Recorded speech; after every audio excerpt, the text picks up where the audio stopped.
Election চাই।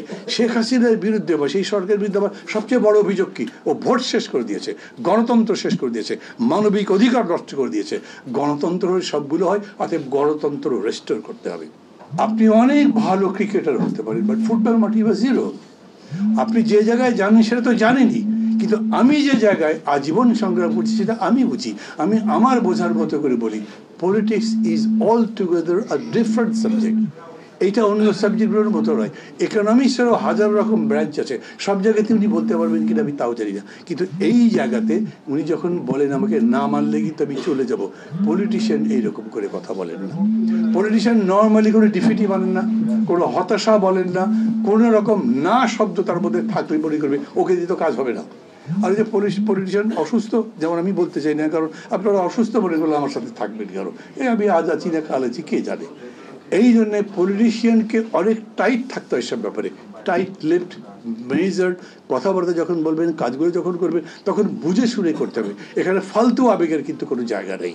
আর এমন একটা জায়গায় আপনি এখন পৌঁছেছেন, এরকম একটা ট্রানজিশনের টাইম, যে এই ট্রানজিশনের টাইমে আপনার সঠিক নেতৃত্ব, দৃঢ় নেতৃত্ব এই জাতিকে সামনে নিয়ে যাবে। If you make a mistake, the whole country makes the mistake. তার মধ্যে পড়বে, তার কোনো বিকল্প তো নাই। এই কারণে এই জায়গাটা অনেক বেশি ক্রিটিক্যাল। অতএব জিনিসপত্রের দাম তো কমাতে পারেন নাই কিছু, আইন শৃঙ্খলা ঠিক করতে পারেনি, ঢাকা শহরে জ্যাম কিছু কমে নাই। এগুলো ব্যাপারে আমি দিলাম, বাদ দেন ভাই, যদি জিনিসের দাম না কমে, জ্যাম যদি থাকে তো ভোট করা যাবে। কিন্তু পুলিশ যদি ঠিক না হয়, সিভিল বিউরোক্রেসি যদি ঠিক না হয়, তাহলে ইলেকশন করতে পারবেন না। আমি কি চাই, আমি একটা ইলেকশন চাই। শেখ হাসিনার বিরুদ্ধে বা সেই সরকারের বিরুদ্ধে আমার সবচেয়ে বড় অভিযোগ কি, ও ভোট শেষ করে দিয়েছে, গণতন্ত্র শেষ করে দিয়েছে, মানবিক অধিকার নষ্ট করে দিয়েছে। গণতন্ত্র সবগুলো হয়, অতএব গণতন্ত্র রেস্টোর করতে হবে।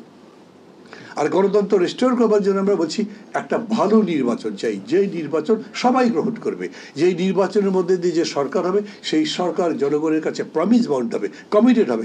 এই কাজগুলো তারা করবে, করতেই হবে তাদেরকে।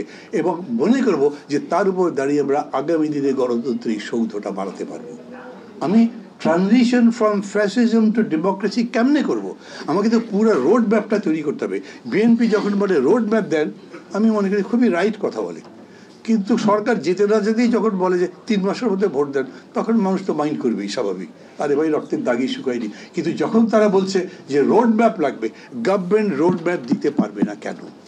আমাকে কেউ জিজ্ঞেস করেছে, আচ্ছা আপনি বলেন তো ভাই, এরকম ভালো ভোট দিতে কতদিন লাগবে? আরে আমি কিভাবে বলবো? আমি কি পুলিশ হ্যান্ডেল করছি? পুলিশ যতদিন রেডি না হবে ঠিক মতো, ততদিন কি ভোট করা যাবে ঠিক মতো? তো পুলিশকে তো আমি রেডি করছি না, করছে যারা দায়িত্বে আছে, তারা বলবে কতদিন লাগবে। তারা যখন বলবে, আমার কাছে যদি মনে হয় না বাড়াবাড়ি করছেন, বেশি দিন ক্ষমতাতে থাকবার ধান্দা আছে, তখন সেটা বলবো, শুনবেন ধৈর্য ধরে। আমার উপর রাগ করলে লাভ নাই, আমার উপর রাগ করলে আপনি নিজের উপর রাগ করছেন।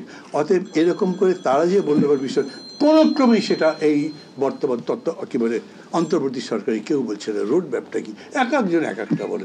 সেনাবাহিনী প্রধান বলে 1.5 বছর লাগবে, আসিফ নজরুল বলে আগামী বছরের মধ্যে হবে, সাখাত ভাই আবার আরও 6 মাস 1 বছর পিছিয়ে গেছেন। মানে ওদের যার যা মনে হচ্ছে এরকম করে বলছে। এইটা তো দেশের কোনো ডিরেকশন দিচ্ছে না। এ থেকে আমি বললাম, আপনি আগের মতো করে এত বিস্তৃত করবেন না, সব মানে আকাঙ্ক্ষা যত এখন বড় করবেন, তত বেশি আপনি হতাশ হওয়ার সম্ভাবনা আছে।